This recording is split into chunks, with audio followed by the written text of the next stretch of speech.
Thy word and a light unto my path.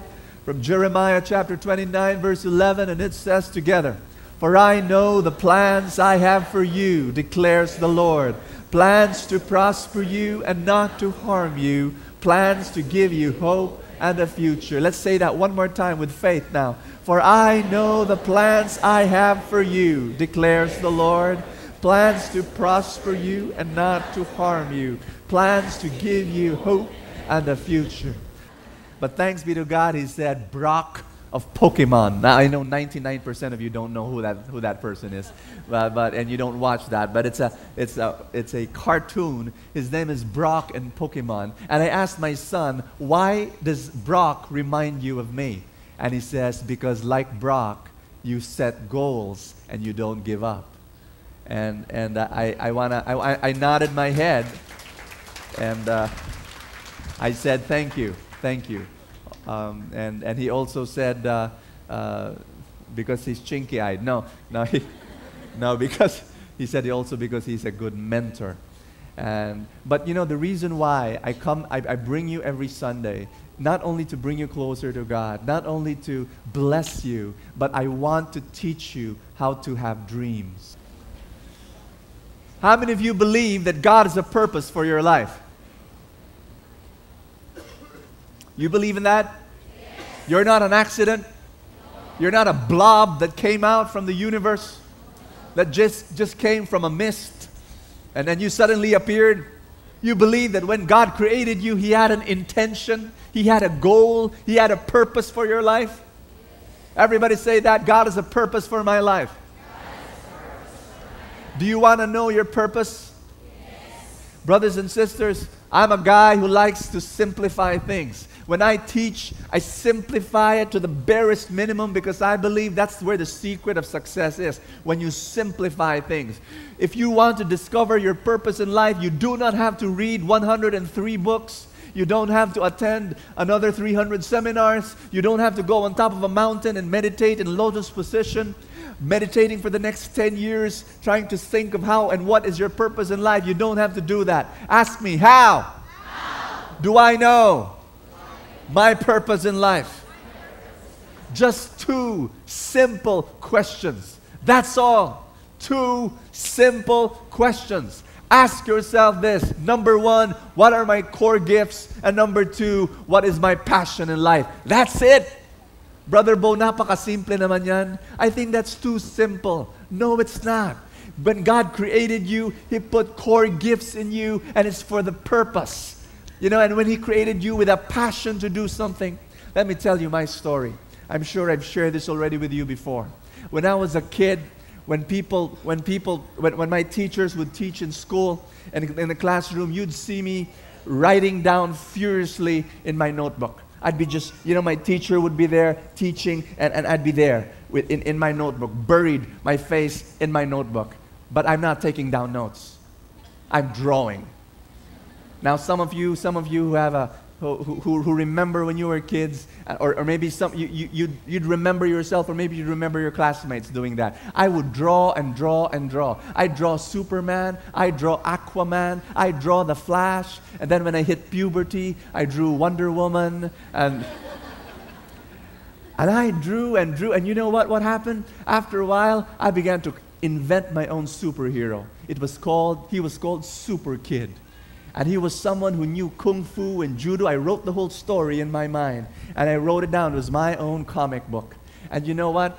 I remember, it was my secret identity. Like I was the one. I was Super Kid, you know? And it was fun just being able to do that as a kid. Well, brothers and sisters, I want you to know that was my core gift. And to this day, I still draw. But here's the difference. The difference is I no longer use my pencil and my paper to draw. Now I use my words, my adjectives, my adverbs, and my verbs, and my sentences, and my paragraphs to draw pictures in your mind. Every time I write and every time I speak and preach to you, people ask me that question, Brother Bo, I want to preach like you. Brother Bo, I want to write like you. What should I do? When you write a book, people like it. And when you preach and people listen, they're listening to you. Why? And I tell them why. Because when I preach and when I write, I still draw pictures. I still draw pictures in your mind. And when I preach, you know what I'm saying? When I preach, you see what the story I'm sharing. My training was in the drawing. It was a core gift. You see what I'm saying? Not only that, I asked myself, what's my passion? Say that with me. Passion. What is your passion? What is the thing that you do that when you do it, you're alive? You know what? Last night, I had fever. I had fever in my body. It was high fever. And on the back of my mind, as I was lying down on the couch of my home with fever, my body racked with fever, I said to myself, how can I preach tomorrow morning? Maybe I need to call up another preacher. But then, passion took over. I was inspired by a story that I read that made me say, no, I'm going to preach. I don't care if I'm going to have fever. This is my calling. This is my passion. This is my purpose, and I will preach the gospel. You know what story I read? You want to know what story I read? Yes. It would have been nice to tell you, I read the story of St. Francis of Assisi, or I read the story of St. John Vianney, or St. John Bosco. When they were sick, they still kept on serving God. No. I read the story of Manny Pacquiao. I read an article about him a few days ago. You know where Manny Pacquiao is right now, right? He's training. He's training, I think, somewhere in the U.S. And guess what? In that news article I read, it said there that he had fever. He had high fever the night before. And you know what he did the next day? He trained anyway. He went into sparring anyway. Why? Because of passion. I'm going to ask you that question. What is the thing that God calls you to do that even if you're sick, you'll still do it? Even if there's some problems, you'll still do it. You got what I'm saying? And I was telling myself last night, if Manny Pacquiao, even he had fever, he'll still train because of an earthly goal. Why not me? I'm sick tonight, but I'm going to preach the gospel tomorrow and bless people. Why? Not for an earthly reward, but for a heavenly reward. I want to bless people, and I want to love people that next day. It might be to bless people through your accounting, or it might be to be a businessman, or it might be to be a mother, or it might be to be a leader. I don't know, but and you'll just have to ask those two questions again and again and again. And when God calls you for a life purpose, He also gives you dreams. Everybody say dreams. Now there are dreams and there are soul dreams. Everybody say soul dreams. Soul dreams. What do I mean by soul dreams? Before I talk about soul dreams, I have just one thing to tell you. Don't diversify. Say that with me, please. When you have, it's so easy to diversify. God calls you to do one thing, and it's so easy to be distracted and to diversify. Diversify only when it comes to the stock market. But don't diversify when it comes to your core gifts and when it comes to your passion. Imagine with me Michael Jordan playing baseball. Can you imagine? You don't have to imagine because he really did it. What if Michael Jordan played baseball? He actually did. After winning 7 times in the Chicago Bulls, the whole NBA tournament, 7 times. You know what he did? He retired, and then he went to baseball. For the first time in minor league Chicago, the baseball was filled with fans. When it's a regular season, there are no people who watch. But just because it's Michael Jordan, fans would come in droves. But all of them were disappointed. Because when they watched, they were looking for the great Michael Jordan. But when he held the bat, he was like an ordinary player. he was not good the way they wanted him to be. Why? Because he diversified. You got what I'm saying? What if Tiger Woods decided to say, you know, I'm so good at golf. My gosh, I'm so good at golf, I'm now bored. Why don't I become a boxer? Yeah, why not? Why don't, I mean, I mean, just, you know, I might not be, you know, there'll come a time I'll not be a good golfer anymore. Maybe it would be a disaster, right? Or what if Efren Bata, who's a good billiard player, would suddenly say, okay, I want to diversify. I'm so good as a billiard player, I'll just go to basketball this time and be a basketball player. Now, again, I'm going to tell you, it's going to be a disaster. You focus on what God has given to you. Do other things. I mean, it's okay if once in a while Efren Bata will play basketball with his son. That's okay. But it won't be the very thing that he will do to bless people. The first sign of a soul dream is this. It connects you, or at least it doesn't distract you from your life purpose. You got me? You got me? Okay. It says in John 15, if you remain in me and my words remain in you, ask whatever you wish and it will be given to you. Let me share with you something very personal. I've shared it already in my book, The 8 Secrets of the Truly Rich. But there was a time in my life when I decided I wanted to be a millionaire. Now, that was very uncomfortable for me. I shared there in my book how I was so uncomfortable with the thought of having money. I mean, I wanted to be like St. Francis. I wanted to give all my money to the poor and all of that. I did not want to think about money, but a conversion experience happened when I wanted to help people. How many of you have had an experience of wanting to help people? You want to really help people. You really, really want to help. You can't do it. Why? Because you don't have anything to help with. You got what I'm saying?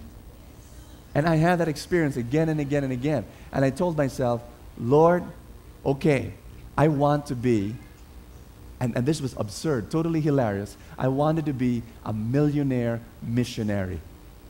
Have you ever heard of that phrase? Millionaire missionary. It was so downright, totally, completely absurd. I told myself, this is crazy. But in my heart, it was a dream. Now, how in the world would I become a millionaire missionary?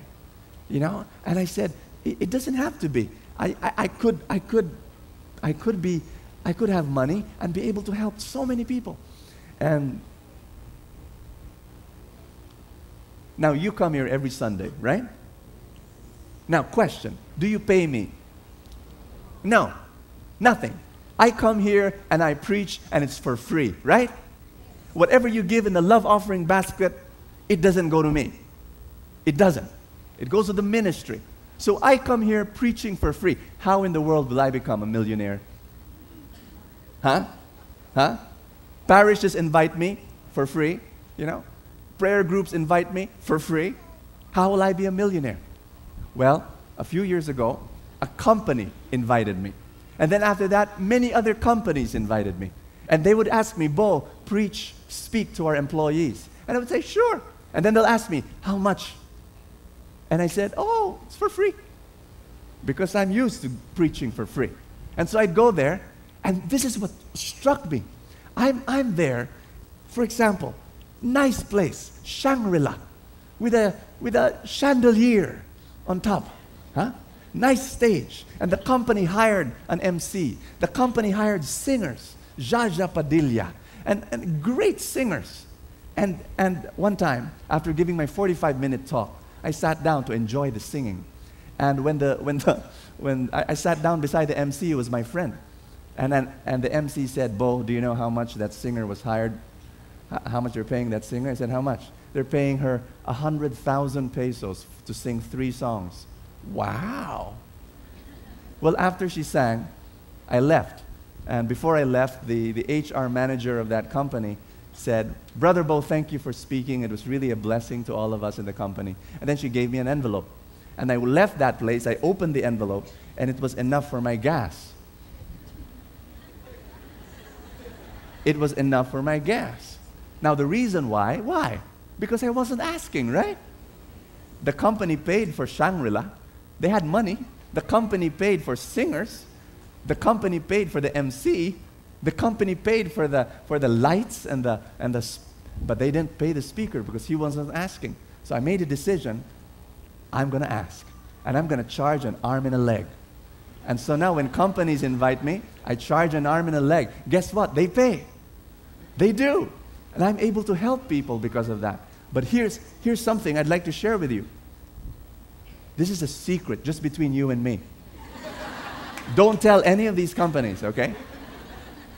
Whatever I tell them, whatever I preach to them, guess what? I give to you here every Sunday for free.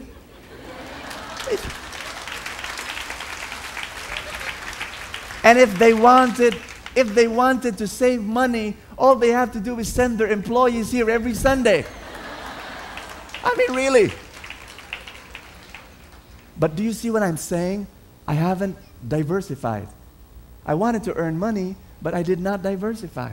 I still kept on preaching the Word and preaching the love of God. Now think with me. You think I'm a happy person? Yes. Sign number 4, let's skip 2 and 3 first. But 4th sign is that it makes you happy in the deepest way possible. Do you think I'm a happy person? Yes. Believe you me, brothers and sisters, I wake up every morning and I tell myself I'm going to have fun today. I don't go to work. You think I go to work? No. Every day I have fun. Every day I play. Brothers and sisters, listen to me. Life is short. If you're not having fun with what you're doing, pray and ask God that you have fun. That you do what you're passionate about. Amen? Amen? I was talking to a businessman. He has passion for his business. He loves his business. He loves earning money, and he loves selling his product. And I told him, do you work? And he said, no, I don't. I don't. I wake up every morning and I have fun. And I said, that's it. That's what it means. What's your passion? And what are your core gifts? Have fun with it. Tell someone beside you, be happy. Be happy. Find a way to be happy. Find a way. Here's sign number 2. Sign number 2 is that it's your soul dream. Everybody say that again, soul dream. Soul dream. It's connected to your deepest values. It's connected to your deepest values. Let me tell you a story. When I was 16, I watched the movie of Michael J. Fox, Back to the Future. And when I watched that movie, I saw that Michael J. Fox was riding a Toyota 4x4 pickup. And I fell in love with that car. And as a 16-year-old boy, 17, 18-year-old boy, I said to myself, I'm going to own a car one day just like that. And you know what? I went to my father and I said, Dad, what car will you give me? And he said, no, I'll not give you a car. And I'll just give you a little money, but you have to add to it. And so he gave me 40,000 pesos. I added the little savings I had. I could not buy a second-hand, even a second-hand Toyota 4x4 pickup. So when I was in my 20s, my first car was a puny, tiny, scrawny, underpowered, owner-type Jeep. That was my first car. It was assembled in the backyard. And it had second-hand tires, because I could not afford brand new tires. Today, brothers and sisters, I want you to know something. I can buy a 4x4 Toyota pickup. I really can. There's such a thing as down payments and monthly amortization. But it's the last car I will buy. True, I dreamt for it. I really wanted it when I was younger. Now, it'll be the last thing I will buy. Why? Because along the way, I got married. I have a beautiful wife. I've got 2 boys. I've got friends who like riding in my car. Brother Bo, can we hitch? Of course. I cannot tell them, go up the pickup under the heat of the sun. Hold on to dear life. No, I want them. My values have changed. Some of your dreams you will outgrow. You got me? Some of your dreams you will outgrow. And you will realize that there are some dreams that you will not outgrow, because they're real, They're rooted in your deepest values. There was this man who was such a miser. He was a greedy, greedy man. And he told his wife, "Wife, when I die, I want all our money to be in my coffin." That was his dream. His dream was that when he dies, every single cent that he had would be buried with him. You know, his sisters, his kamag-anak, relatives, friends told his wife, "Don't follow him." But the wife said, "I'm a faithful woman, I will." The man finally died. And when he died, when they were burying him underneath the ground, 6 feet under, as the coffin was being lowered, the wife stood up and said, "Wait, open the coffin." And they opened the coffin, and she brought with her a safety deposit box made of steel, small one. And she said, "Please put this in the coffin." And everyone wanted to say, "No!" But they put the safety deposit box. They closed the coffin. They put the coffin down. They put soil over the coffin. And all the relatives and all the friends said, "Sister, why did you do it? What did you do?" And the woman said, "I had to follow my husband. I got all the money we had, put it in one bank account. It was worth 1 million. And when they heard, 1 million, oh gosh. And she said, "That's what I did. I put it in one bank account. And then I wrote a check, 1 million. I put it in the safety deposit box.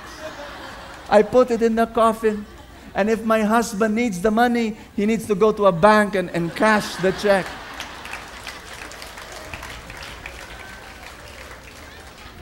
Some dreams don't have to be fulfilled. Some dreams don't have to be fulfilled because they're not rooted in our deepest values. Here's number 3.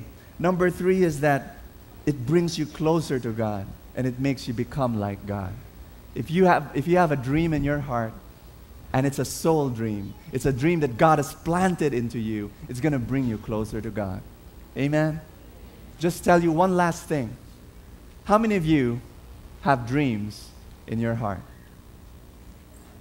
Are you excited about those dreams? Yes. Some of you, you're dreaming to have a better job, or you're dreaming to have a business, or you want to have a ministry to serve the Lord, or some of you want to have your own house finally, or some of you want to migrate. You've got dreams. I want you to go through the whole talk and just ask yourself that question again. Is it a dream or is it a soul dream? And I pray that it's a soul dream. It's a dream that God has placed in your heart.